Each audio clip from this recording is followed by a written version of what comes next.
आप सबको नमस्ते। मैं विभांशु गैदरिंग कलीसिया की ओर से आप सबका एक बार फिर से बहुत स्वागत करता हूं। और आज मैं एक टॉपिक के ऊपर प्रचार करने जा रहा हूं जो कि हमारी रविवार की कलीसिया में प्रचार हुआ था, उसका मैं हिंदी ट्रांसलेशन करने जा रहा हूं। और वो टॉपिक था कि चर्च क्या है। और आज से हम इस एक चर्च क्यों है, चर्च क्या है, इस एक टॉपिक के ऊपर हम लोग प्रचार करने जा रहे हैं। और ये आने वाले कुछ सप्ताह लगातार हम इस टॉपिक के ऊपर प्रचार करेंगे, जिससे कि कलीसिया के तमाम लोगों को ये मदद मिले कि वो चर्च और कलीसिया के बारे में और बेहतर तरीके से समझ पाएं और आने वाले दिनों में जो एक कलीसिया की सदस्यता है उसके विषय में आगे बढ़ पाएं। और इसके साथ में आपको हम गैदरिंग कलीसिया के इतिहास के बारे में थोड़ा बताना चाहेंगे। और गैदरिंग कलीसिया करीब 7 साल पहले इसकी स्थापना हुई थी और इसकी शुरुआत हुई थी। और खासकर कि 6 से 8 लोग, कुछ लोग मिलकर एक बाइबल अध्ययन समूह का हिस्सा थे। और वो एक घर में ये बाइबल अध्ययन किया करते थे। और फिर जैसे जैसे उसमें नए लोग जुड़ते गए, उन्होंने एक हॉल को किराए पे लिया और फिर और वहाँ पर इस तरीके से इस सभा की धीरे धीरे शुरुआत हुई। और आने वाले दिनों में जब हम देखते हैं तो आज करीब 7 साल बीत गए हैं। अगर आप गैदरिंग कलीसिया को आकर देखें तो कई लोग जो अभी भी उस समय जो इस कलीसिया की स्थापना के समय में थे, आज भी वो इस कलीसिया का अभी भी सदस्य हैं और इस कलीसिया के साथ आगे बढ़ रहे हैं। कई लोग यहाँ से मुंबई से जा चुके हैं अलग अलग स्थानों पर प्रभु की सेवा के लिए, और कई नए लोग गैदरिंग कलीसिया में जुड़ चुके हैं। तो आप देख सकते हैं कि 7 साल बीत चुके हैं और गैदरिंग कलीसिया में परमेश्वर का कितना बड़ा अनुग्रह है कि ये सेवकाई कितने अच्छे तरीके से लगातार आगे बढ़ रही है।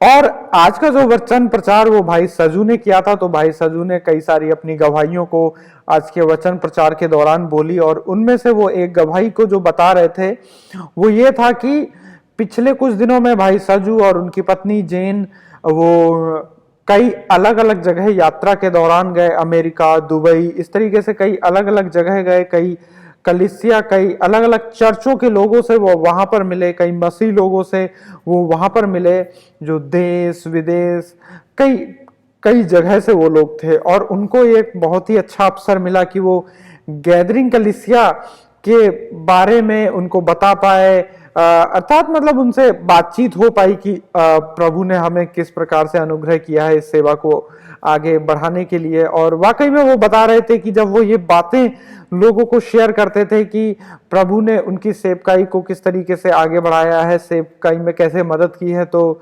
उनका दिल खुशी से भर जाता था। वो आनंद के साथ उनके मन में एक आनंद भर जाता था जब वो गैदरिंग कलीसिया के बारे में लोगों से बातचीत किया करते थे। और भाई सजू ये बता रहे थे कि जब गैदरिंग कलीसिया की शुरुआत हुई थी तो ये भी उस समय उस बाइबल अध्ययन, बाइबल स्टडी ग्रुप के एक ग्रुप में शामिल हुए थे अपने परिवार के साथ में। लेकिन भाई सजू जो कि आज के टाइम में गैदरिंग कलीसिया के पास्टर हैं, एक पासवान हैं, उन्होंने कभी इस धारणा के साथ उस बाइबल समूह को नहीं उस पर शामिल नहीं हुए थे कि वो एक दिन पास्टर बनेंगे, बल्कि वो एक दूसरी कलीसिया का हिस्सा थे उस दौरान। और वो इस बाइबल अध्ययन, बाइबल स्टडी ग्रुप का हिस्सा बने और आगे चलकर प्रभु ने उनको बुलाहट दी कि वो एक इस नए रोल के साथ, इस एक नई जिम्मेदारी के साथ, जो कि एक अगुवा होने की जिम्मेदारी है, जो कि एक पास्टर, एक पासवान होने की जिम्मेदारी है, परमेश्वर ने उनको ये बुलाहट दी और उन्होंने परमेश्वर की बुलाहट को सुनते हुए इसमें आगे बढ़े। इसी के साथ में अगर आज के टाइम में हम गैदरिंग कलीसिया में देखें तो वहां पर एक और पासवान है जिनका नाम जिनसन है।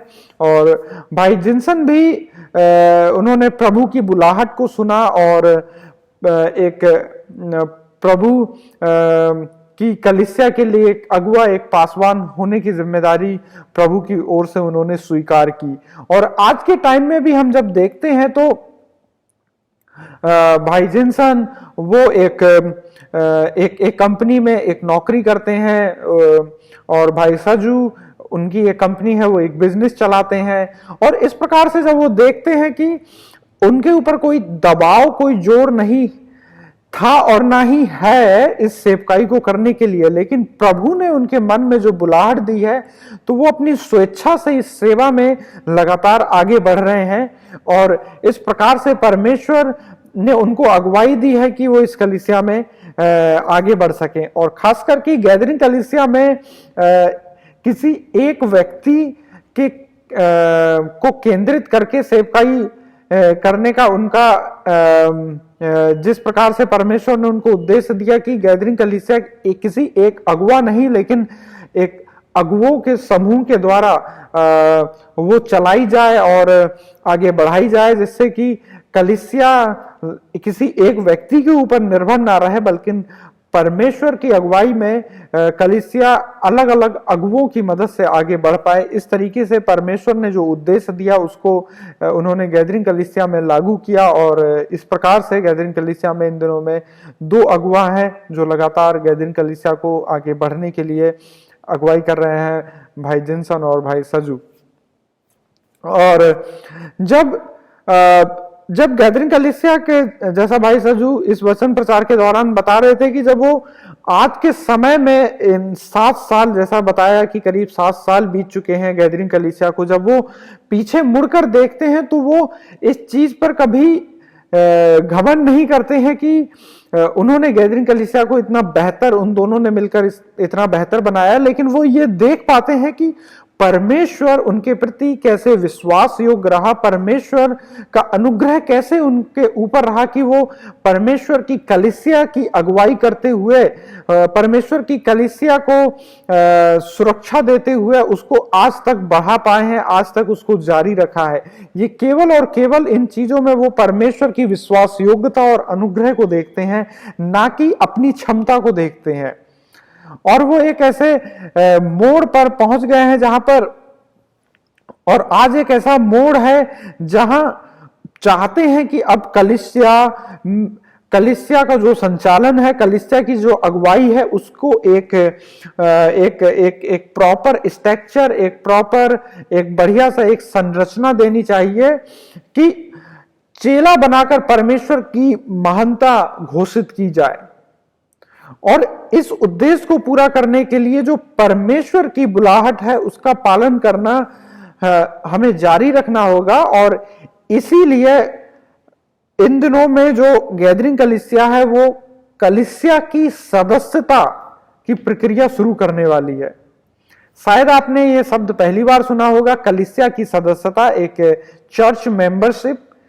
आप लगातार हमारे साथ इन जो चर्च क्यों है, कलीसिया क्यों है, इस सीरीज को आप लगातार हमारे साथ बने रहें।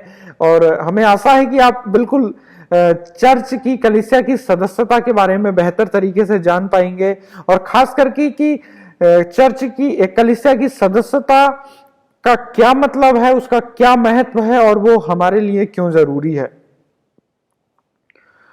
और इस सदस्यता में शामिल होने के लिए हमारे लिए ये बहुत ही महत्वपूर्ण है कि हम बाइबल के अनुसार जाने कि बाइबल के अनुसार एक कलीसिया क्या है, बाइबल के अनुसार एक चर्च क्या है। हाँ, तो इसमें से अगर आज के समय में हम देखते हैं तो पूरे संसार में, हमारे खुद के देश में, पूरे संसार में अलग अलग जगह कई कलीसियाएं हैं। और वो कलीसियाओं की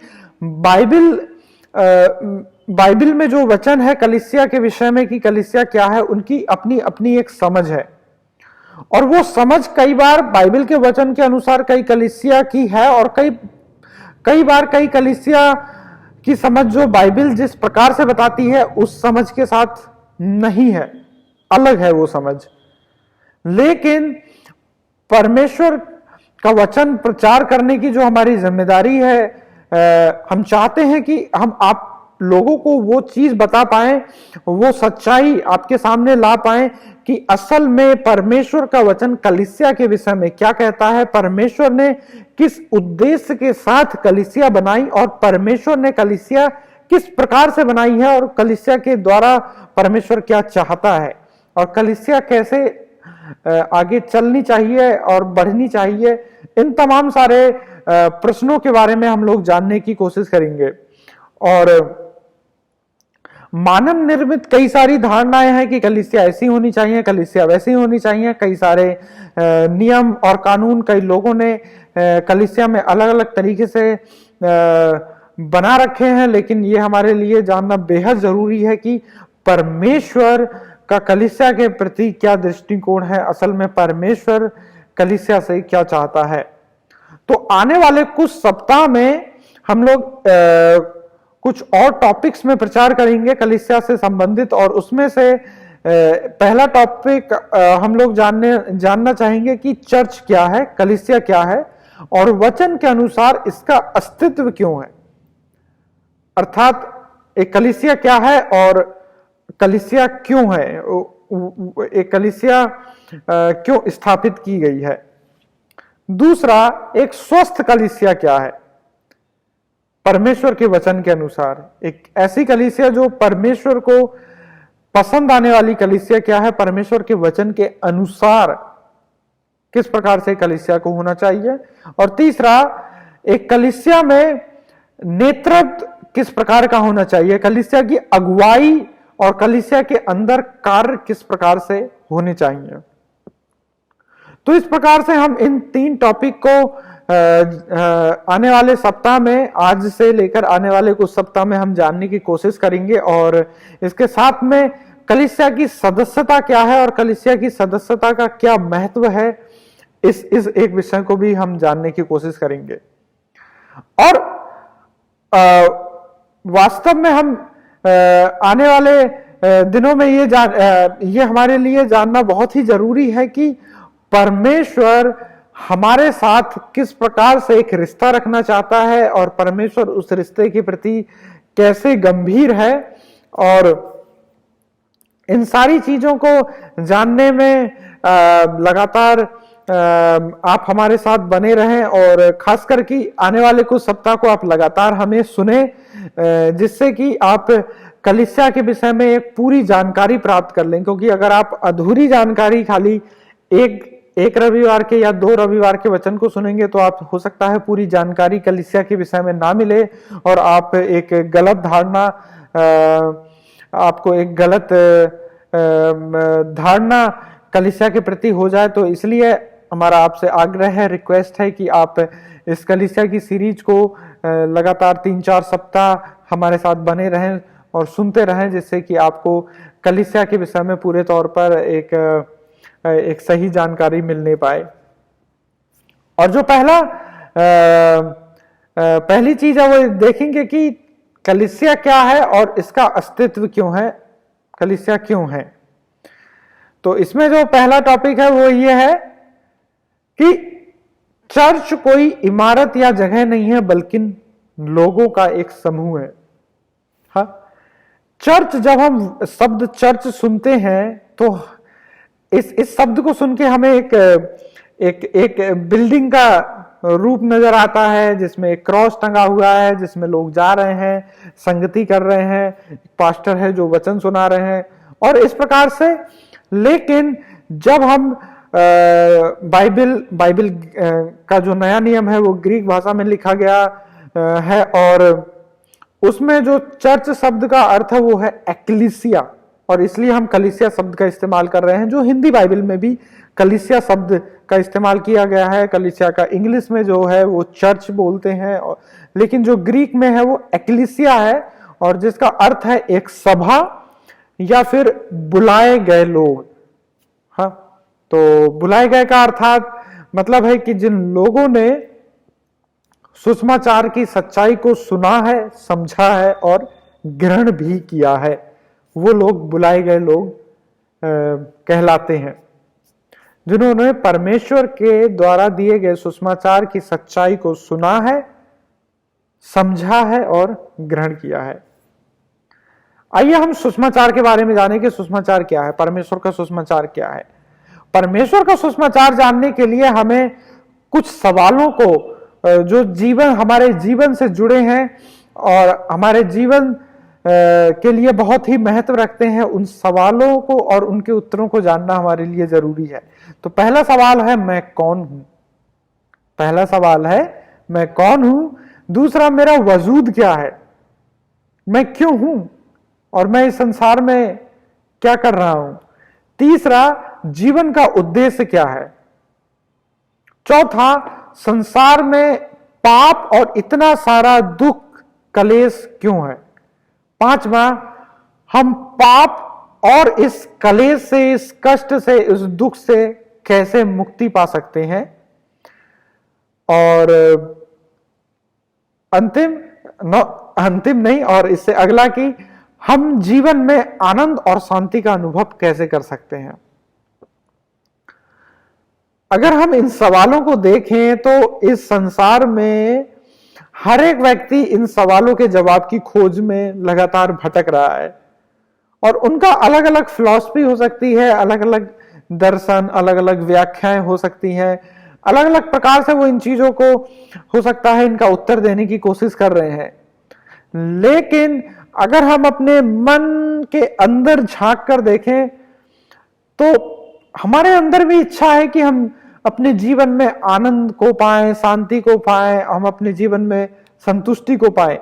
लेकिन जब हम ऊपर दिए गए सवालों को पढ़ते हैं कि मैं कौन हूं, मेरा वजूद क्या है, मेरे जीवन का उद्देश्य क्या है, मेरे चारों तरफ इतना पाप, इतना दुख कलेश क्यों है, मैं इन सब से कैसे मुक्ति पा सकता हूं, मैं कैसे उस आनंद और शांति को अपने जीवन में महसूस कर सकता हूं, इन तमाम सारी चीजों के जवाब लगातार हमारे अंदर जानने की लालसा रहती है। आइए हम परमेश्वर के वचन के अनुसार इन सवालों के जवाब को जानने की कोशिश करें।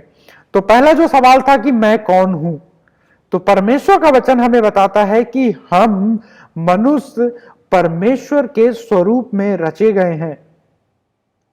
हम कोई जीव जंतु नहीं है, हम कोई पक्षी या जानवर या जल जंतु नहीं है, हम मनुष्य हैं, बहुत ही स्पेशल।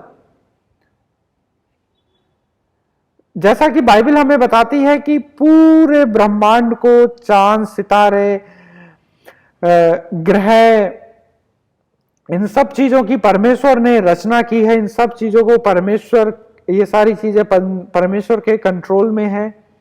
और जो भी हमें आसपास दिखाई देता है, और आज भी जब हम वैज्ञानिक इन तमाम सारी चीजों के बारे में बताते हैं तो वैज्ञानिक बोलते हैं कि हाँ, ये सूरज, चांद, तारे तो हैं, लेकिन इनके बीच की जो दूरी है वो बहुत मायने रखती है। अगर वो गड़बड़ी, वो सेटिंग इनके बीच की गड़बड़ी हो जाए तो हो सकता है कि पल भर में सब कुछ नष्ट हो जाए, पूरा संसार, पूरी पृथ्वी नष्ट हो जाए। और वो इस चीज को मानते हैं कि कोई तो ऐसी महाशक्ति है जिसने इन सारी चीजों को कंट्रोल किया, और हम जानते हैं कि वो स्वयं परमेश्वर है जो इन सारी चीजों का सृष्टि करता है और इन सब चीजों को अपने नियंत्रण में रख रहा है। रोमियो 1 अध्याय उसका 20 पद में हम इस चीज को देखते हैं, क्योंकि उसके अनदेखे गुण अर्थात उसकी सनातन सामर्थ और परमेश्वर तत्व जगत की सृष्टि के समय से उसके कामों के द्वारा देखने में आते हैं, यहां तक कि वे निरुत्तर हैं।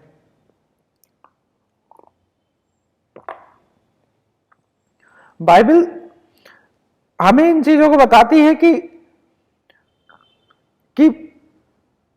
इस पृथ्वी में हर एक चीज, मौजूद चीजों को परमेश्वर ने रचा है। अगर आप उत्पत्ति की पुस्तक को पढ़ें तो उत्पत्ति के जो पहला अध्याय है वहां पर परमेश्वर ने तमाम सारी चीजों को अपने शब्दों के द्वारा रचा, लेकिन उसने मनुष्य को अपने स्वरूप, अपनी समानता में रचा, स्त्री और पुरुष करके। जैसा कि उत्पत्ति 1 अध्याय 27 पद बताता है, तब परमेश्वर ने मनुष्य को अपने स्वरूप के अनुसार उत्पन्न किया, अपने ही स्वरूप के अनुसार परमेश्वर ने उसको उत्पन्न किया, नर और नारी करके उसने मनुष्य की सृष्टि की। और इसलिए जो हमारा पहला उत्तर है कि हम कौन है, पृथ्वी पर हम दूसरे जो प्राणी हैं उनसे हम बिल्कुल विपरीत हैं। दूसरे प्राणी अर्थात जो जानवर हैं, पक्षी हैं, जल जंतु हैं, उनसे हम बहुत अलग हैं। परमेश्वर ने अपने स्वरूप में हमको रचा है और इस प्रकार से हमारे अंदर जो भावनाएं हैं, हमारे अंदर जो बुद्धि है, ज्ञान है, वो परमेश्वर की ओर से है। और हमारे अंदर जो भावनाएं हैं, जो इमोशंस है, वो क्यों है? क्योंकि परमेश्वर के पास भावनाएं हैं, इमोशंस है, परमेश्वर के पास फीलिंग्स है। हम बुद्धिमान हैं, हम जानकार हैं, कई सारी चीजों को जानते हैं क्योंकि परमेश्वर बुद्धिमान है। हम एक दूसरे से प्रेम करते हैं क्योंकि परमेश्वर प्रेम है। तो हम जान सकते हैं कि वाकई में हम परमेश्वर के स्वरूप में रचे हुए हैं, क्योंकि जिस प्रकार से परमेश्वर के गुण हैं उसी प्रकार से हमारे भी गुण हैं और हम उन गुणों को हम देखते भी हैं। अब जो दूसरा प्रश्न है वो ये है कि हम क्यों मौजूद हैं, हम इस संसार में क्यों मौजूद हैं और हमारे जीवन का क्या उद्देश्य है। तो इसका अगर एक लाइन में उत्तर दें तो ये है कि हम उसकी महिमा करने के लिए संसार में मौजूद हैं, जिसने हमें रचाया है, बनाया है और हमें चुना है कि हम उसके साथ संगति करें, उसके साथ हम दोस्ती का आनंद लें और उसके साथ शांति और नम्रता के साथ आगे बढ़ते रहें। ये एक लाइन का उत्तर है और हम इसको और अच्छे रीति से जानना चाहेंगे। जैसा कि कुलिसियों 1 अध्याय 16 पद में लिखा है कि सभी चीजें उसी के द्वारा और उसी के लिए बनाई गई हैं। तो परमेश्वर ने अपने स्वरूप में बनाया। तो हम जानते हैं कि परमेश्वर त्रिएक परमेश्वर है, पिता, पुत्र और पवित्र आत्मा। और परमेश्वर का जो प्रेम है वो अगापे प्रेम है। परमेश्वर का प्रेम है जो एकदम ओवरफ्लो है, जो भरा हुआ प्रेम है। परमेश्वर का जो अनुग्रह है और उसकी भलाई है, हम उन सब चीजों में का हिस्सा हो सके, इसलिए परमेश्वर ने हमें रचाया है और बनाया है। अगर हम दूसरी तरफ देखें तो हमें परमेश्वर की जरूरत है, बेहद जरूरत है, क्योंकि परमेश्वर हमारा सृष्टि करता है। लेकिन दूसरी तरफ देखें तो परमेश्वर को हमारी कोई जरूरत नहीं है। परमेश्वर अपने आप में काफी है।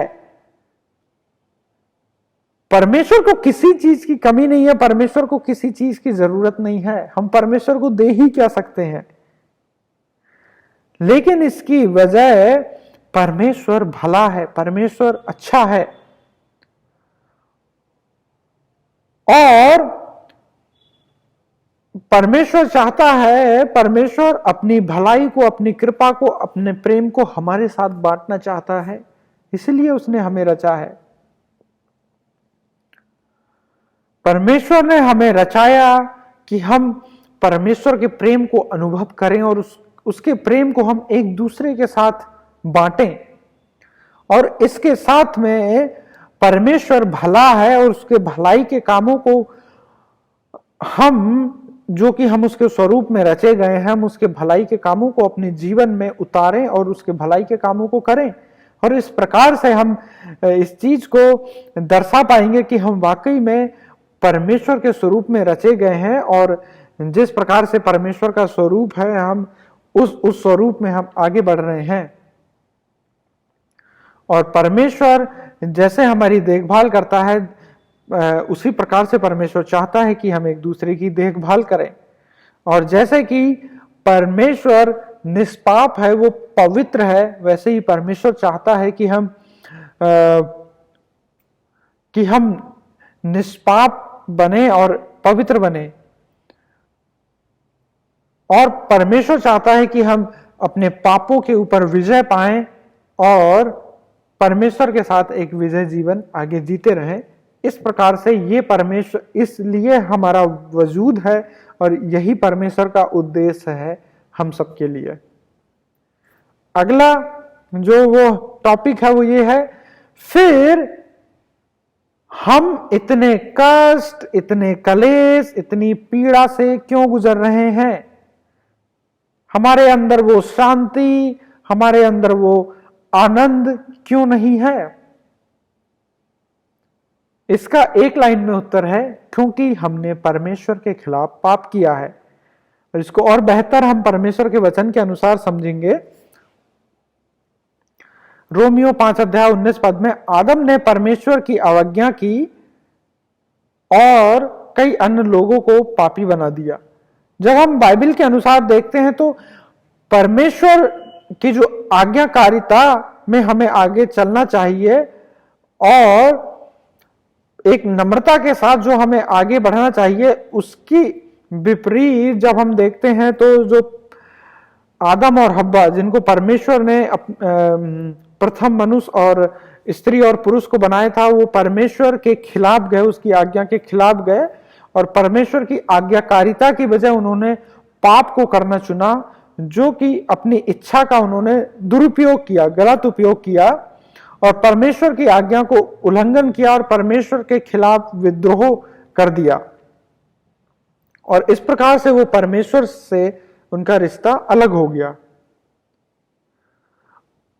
अब हम देखते हैं तो परमेश्वर की जो व्यवस्था के अनुसार था तो पाप का दंड मृत्यु है। इस चीज को हम जानते हैं, क्योंकि परमेश्वर पवित्र है, परमेश्वर पाप को नहीं देख सकता।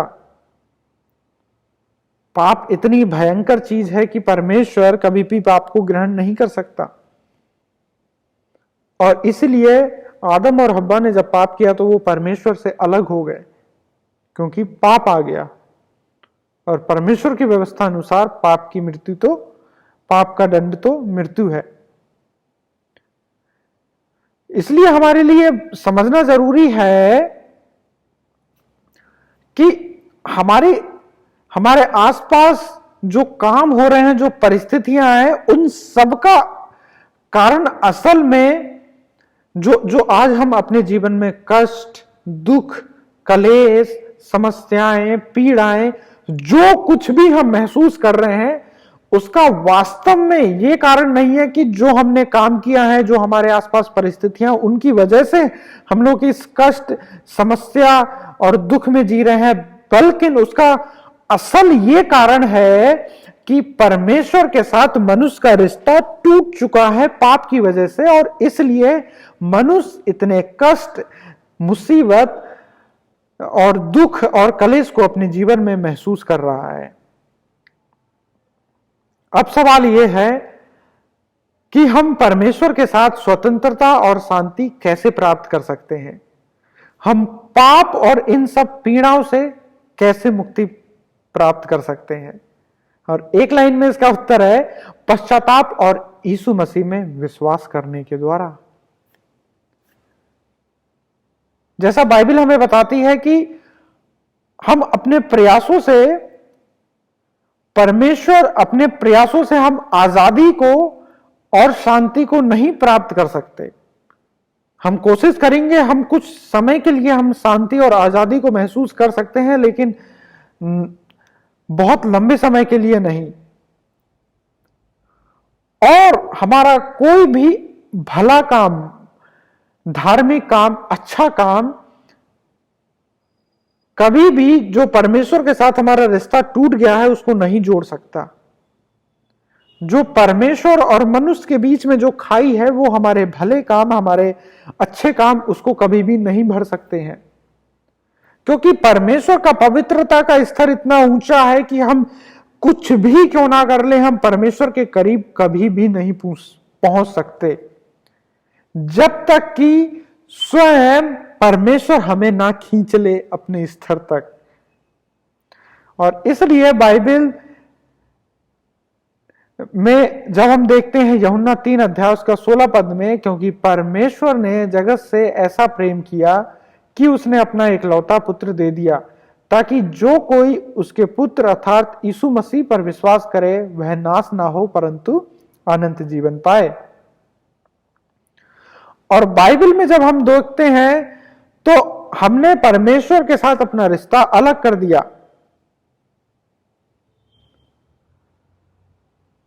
फिर भी परमेश्वर हमारे लिए विश्वास योग्य रहा, हमारे लिए वफादार रहा और उसने हमसे प्रेम किया। वाकई में जब हम पाप करते हैं तो परमेश्वर हमसे नाराज हो जाता है, लेकिन उसके बावजूद भी परमेश्वर का प्रेम हमारे लिए रहता है, उसका अनुग्रह हमारे लिए रहता है। इसलिए जो पाप की सजा है उससे हम मुक्त हो जाते हैं उसके पुत्र यीशु मसीह के द्वारा।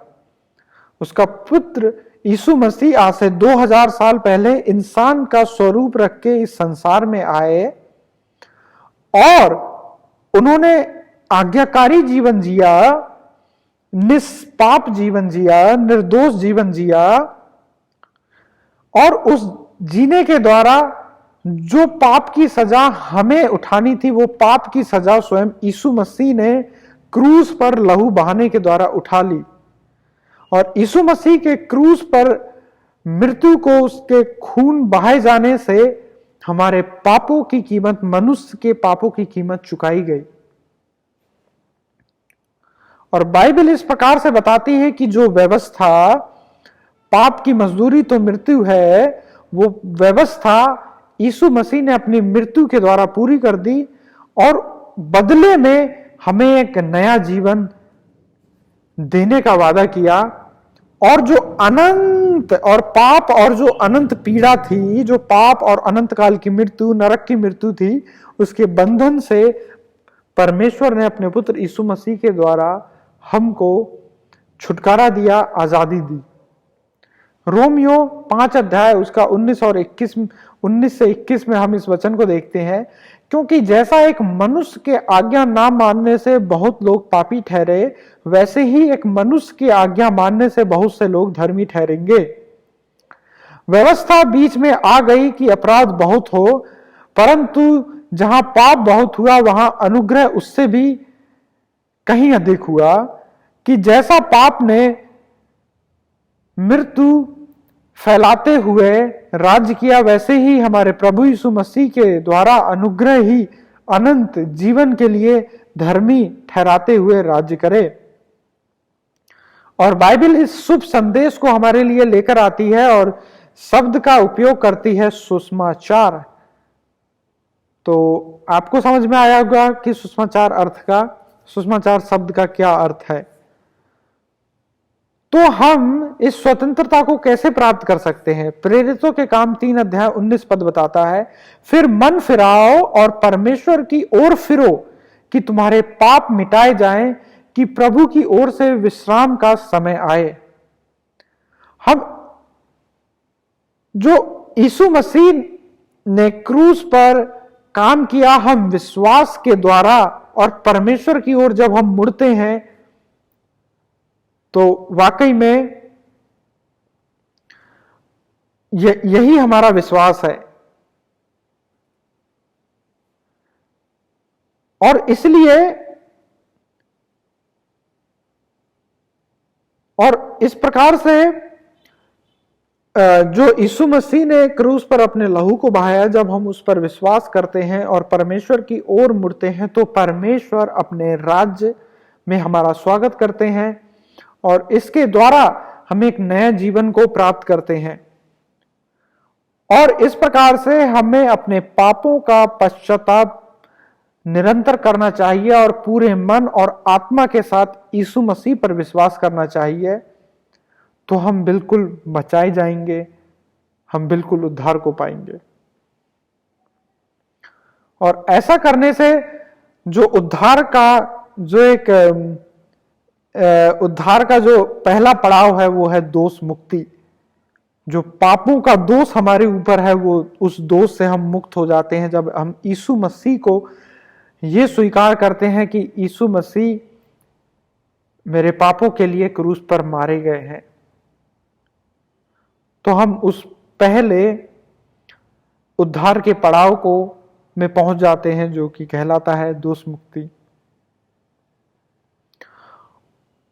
और ये उद्धार केवल इस पृथ्वी तक सीमित नहीं है, उद्धार अनंत काल तक हमारे साथ रहने वाला है। और इस प्रकार से परमेश्वर ने ये पूरा अनुग्रह के द्वारा ये पूरा प्रावधान हमारे लिए किया कि हम अनंत काल तक परमेश्वर के साथ जो रिश्ता टूट गया था उस रिश्ते में दोबारा हम परमेश्वर के साथ आए और अनंत काल तक उसके साथ रहें, जो कि उसके पुत्र यीशु मसीह के द्वारा हमारे लिए बना। और आज का जो अंतिम क्वेश्चन है जो हम जानेंगे वो ये है कि मैं जीवन में आनंद और शांति का अनुभव कैसे कर सकता हूं। तो उसका एक लाइन में उत्तर है, यीशु मसीह को अपने पूरे मन, बुद्धि और आत्मा के साथ हम प्रेम रखें। इसके बारे में और अधिक जानेंगे कि हम अपने जीवन में जो भी परमेश्वर यीशु मसीह के प्रेम और आनंद और शांति का अनुभव करते हैं, ये वाकई में एक अनमोल तोहफा है परमेश्वर की ओर से हम सब के लिए। जब हम ऐसा करते हैं तो परमेश्वर का जो प्रेम है, परमेश्वर का प्रेम हमें परमेश्वर की आज्ञाकारिता में आगे बढ़ने के लिए बहुत ज्यादा हमें मदद करता है और एक धार्मिक जीवन जीने के लिए हमें प्रोत्साहित करता है। और इस तरह हम अपने जीवन में आनंद और शांति का अनुभव करने लगते हैं। और प्रतिदिन हमें सुसमाचार को अपने आप को याद दिलाना है। और सुसमाचार में हम ये याद दिला सकते हैं कि हम बचाए गए हैं और हम अनाथ थे, इस संसार में हम भटक रहे थे, लेकिन परमेश्वर ने अपनी संतान होने का हमें अनुग्रह किया है और अपने परिवार का हिस्सा परमेश्वर ने हमें बनाया है।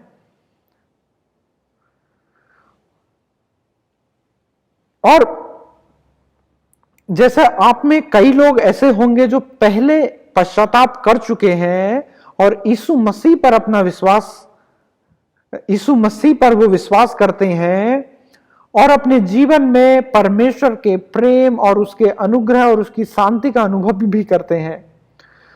और जो सुसमाचार की सच्चाई है उसको आपने सुना भी है, समझा भी है और ग्रहण भी किया है, इसलिए आप परमेश्वर की कलीसिया का हिस्सा भी हैं। और जैसा कि हम कलीसिया की सदस्यता के विषय में बात कर रहे हैं, तो कलीसिया की सदस्यता जब कोई व्यक्ति लेता है तो उसकी पहली योग्यता, उसकी जो पहला जो जरूरत है वो ये है कि वो व्यक्ति परमेश्वर की कलीसिया की सदस्यता ले सकता है जिस व्यक्ति ने ये विश्वास किया है कि यीशु मसीह के द्वारा क्रूस पर उसके लिए उद्धार का कार्य पूरा हो चुका है और वो यीशु मसीह के कार्य की वजह से, उसके अनुग्रह की वजह से अपने पापों से बचाया गया है और वो अपने आप को पापी स्वीकार करता है। इसको मैं एक बार फिर से बताना चाहूंगा कि कलीसिया की सदस्यता का जो पहला योग्यता है वो ये है कि जो व्यक्ति अपने आप को पापी स्वीकार करता है कि मैं पापी हूं और यीशु मसीह के क्रूस पर किए हुए बलिदान के द्वारा उसके अनुग्रह से मैं अपने पापों से बचा लिया गया हूं, जो व्यक्ति ये विश्वास करता है वो पहली योग्यता है कलीसिया की सदस्यता को हासिल करने की। और परमेश्वर ने उसके मन में, उसके दिल में ये सारे काम किए हैं। और वाकई में हम इस चीज को बताना चाहते हैं कि किसी व्यक्ति ने अपने मन में परमेश्वर को अपना उद्धारकर्ता स्वीकार ग्रहण किया है या नहीं किया है, ये केवल परमेश्वर जानता है। हम मनुष्य नहीं कह सकते हैं, हम मनुष्य किसी के दिल और मन को नहीं पढ़ सकते हैं। परमेश्वर केवल हमारे दिल और मन को जानता है कि हमने परमेश्वर को पूर्ण तौर पर या किसी व्यक्ति ने पूर्ण तौर पर परमेश्वर को अपना उद्धारकर्ता स्वीकार किया है या नहीं किया है। लेकिन एक बाहरी तौर पर हम किस प्रकार से इस चीज को निश्चित कर सकते हैं, इस दर्शा सकते हैं कि हमने परमेश्वर को अपना उद्धारकर्ता स्वीकार किया है, कुछ चीजों के द्वारा, कुछ तरीकों के द्वारा हम अपने आप को एक इस चीज को दिखा सकते हैं कि हाँ, हमने परमेश्वर को स्वीकार किया है, जो कि बाइबल आधारित भी है। तो उसमें जो पहला विषय है पानी का बपतिस्मा लेना। पानी का बपतिस्मा लेना इस चीज की घोषणा है कि पानी पर जैसे किसी व्यक्ति को डुबा देना, मतलब कि हमने अपने पुराने जीवन को दफना दिया है और पानी में से जब बाहर निकलना, वो इस चीज को दर्शाता है कि हम अपने नए व्यक्तित्व के साथ हम दोबारा जी उठे हैं। हमने अपने पुराने स्वभाव को दबा दिया और अब मसीह स्वभाव के साथ हम दोबारा बाहर आ गए हैं। और हम कई लोगों के सामने इस चीज को ग्रहण करते हैं कि मैं अब से यीशु मसीह के पीछे चलूंगा और अब मैं पीछे नहीं मुड़ूंगा। तो पानी का बपतिस्मा एक ऐसा तरीका है जिसके द्वारा कोई व्यक्ति कि हम विश्वास को जान सकते हैं कि हाँ, उसने यीशु मसीह के ऊपर अपने विश्वास को रखा है। और दूसरा है नियमित तौर पर प्रभु भोज में भाग लेना। और प्रभु भोज में जैसा रोटी रहता है और जूस रहता है, जो रोटी परमेश्वर की यीशु मसीह की देह को और जो जूस है वो यीशु मसीह के लहू को दर्शाता है। और कि जो पाप और जो धार्मिकता हमें चाहिए थी वो यीशु मसीह के लहू और देह के द्वारा हमें मिली है। जब हम इस चीज को स्वीकार करते हैं उसके प्रभु भोज में शामिल होकर, तो ये एक और तरीका है जिसके द्वारा हम किसी व्यक्ति में पहचान सकते हैं कि इसने यीशु मसीह के ऊपर अपने विश्वास को रखा है। तो जो कलीसिया की सदस्यता है, कलीसिया की सदस्यता, ये शब्द बाइबल में तो हमें नहीं दिखाई देता है, लेकिन कलीसिया की सदस्यता बाइबल आधारित है पूरे तौर पर, जिस प्रकार से हमने अलग अलग वचनों के द्वारा देखा। और इसमें कलीसिया की सदस्यता इसलिए जरूरी है कि हम कलीसिया हम हर एक व्यक्ति परमेश्वर के परिवार का हिस्सा है। और एक कलीसिया परमेश्वर का परिवार है और एक देह है, मसीह की देह है, इस रूप से जो परमेश्वर का वचन हमें दर्शाता है, जहां पर हम एक दूसरे की केयर करते हैं, एक दूसरे की देखभाल करते हैं और एक दूसरे के प्रति हम लोग जवाबदेह रहते हैं। जवाबदेह का मतलब कि हमारे जीवन हमारे जीवन में जो कुछ चल रहा है, दूसरे व्यक्ति को वो चीजें पता है और वो हमें उत्साहित कर रहा है, वो हमें आगे बढ़ने में मदद कर रहा है। ये एक जवाबदेह है जो कि समान तौर पर एक परिवार में होता है। और उसी प्रकार से कलीसिया की सदस्यता इन सारे चीजों को देखते हुए मायने रखती है। और कलीसिया की सदस्यता, जैसा कि हमने बताया कि ये बाइबल में ये शब्द हमें नहीं मिलेगा कहीं पर, लेकिन ये पूरे तौर पर बाइबल आधारित है। आने वाले दिनों में हम इस बारे में और भी चर्चा करेंगे। और इसमें जो कलीसिया की सदस्यता है उसका गैदरिंग कलीसिया ने पूरा एक फॉर्म बनाया, एक फार्म बनाया है जिसके अंदर कुछ सवाल हैं और उन सवालों के उत्तर देने होंगे लोगों को जब वो कलीसिया की सदस्यता लेंगे। और उसमें से कुछ सवाल हैं जैसे कि परमेश्वर के विषय में, कि हमें किसने बनाया और हम किसके प्रति जवाबदेह हैं। और उसमें एक सवाल है मनुष्य के विषय में, जहां हमारी समस्या क्या है और क्या हम मुश्किल में हैं और हम क्यों मुश्किल में हैं। मसीह के विषय में एक सवाल है जिसमें यह सवाल है कि हमारी समस्या का परमेश्वर का समाधान क्या है और परमेश्वर ने हमें बचाने के लिए क्या किया है और हमारा उत्तर परमेश्वर के प्रति कैसा होना चाहिए। मैं यीशु मसीह द्वारा किए गए उद्धार में शामिल होने के लिए कैसे आ सकता हूं और मेरे लिए शुभ संदेश क्या है। और इस प्रकार का भी सवाल है उसमें कि मसीह में आने से पहले आपका जीवन कैसा था। और इस प्रकार का भी सवाल है कि आप मसीह को कैसे जाने। और इस प्रकार का भी सवाल है कि मसीह को जानने के बाद आपका जीवन में किस प्रकार के बदलाव आए हैं। तो इस प्रकार से आप हर एक व्यक्ति ने इस प्रकार को कलीसिया क्या है इस विषय को आपने सुना। और वाकई में हम आपको उत्साहित करना चाहते हैं। आप में से कई लोग हो सकता है जो पहली बार आप यीशु मसीह के बारे में सुन रहे हैं, तो आपके लिए बहुत ही एक साधारण सी चीज है। आप बहुत ज्यादा इसको कॉम्प्लिकेटेड ना समझें, कठिन ना समझें, लेकिन आप अपने विश्वास को, अपने भरोसे को यीशु मसीह के ऊपर रख सकते हैं और परमेश्वर के सामने पश्चाताप कर सकते हैं अपने पापों को अंगीकार करके, और वाकई में परमेश्वर आपको शांति देंगे। और व्यक्तिगत तौर पर हम गैदरिंग कलीसिया की ओर से आपको बताना चाहते हैं कि आप एक अपनी स्थानीय कलीसिया के सदस्यता की ओर आगे बढ़ें, और इस प्रकार से आप के जो भी सवाल हैं तो आप हमसे जुड़ सकते हैं। तो आज के इस पूरे वचन प्रचार में हमने जो हमारा टॉपिक था वो ये था कि चर्च क्या है, कलीसिया क्या है, और उसमें से हमने जाना कि चर्च कोई इमारत या कोई एक जगह नहीं है, बल्कि चर्च परमेश्वर के लोगों का समूह है। हमने कुछ और प्रश्न के जाने कि मैं कौन हूँ, और हमने जाना कि हम परमेश्वर के स्वरूप में रचे गए हैं। एक सवाल और जाना कि हम यहाँ क्यों मौजूद हैं और मेरे जीवन का क्या उद्देश्य है, और हमने जाना कि हम परमेश्वर की महिमा के लिए यहाँ मौजूद हैं और हम बनाए गए हैं, चुने गए हैं कि हम परमेश्वर के साथ संगति रखें, उसके साथ रिश्ता रखें, और परमेश्वर के साथ हम शांति और आनंद में आगे बढ़ते रहें। हमने एक और सवाल जाना कि हमारे चारों तरफ इतनी पीड़ाएं क्यों हैं, हमारे पास शांति और संतुष्टि क्यों नहीं है। हमने जाना क्योंकि हमने परमेश्वर के खिलाफ पाप किया है।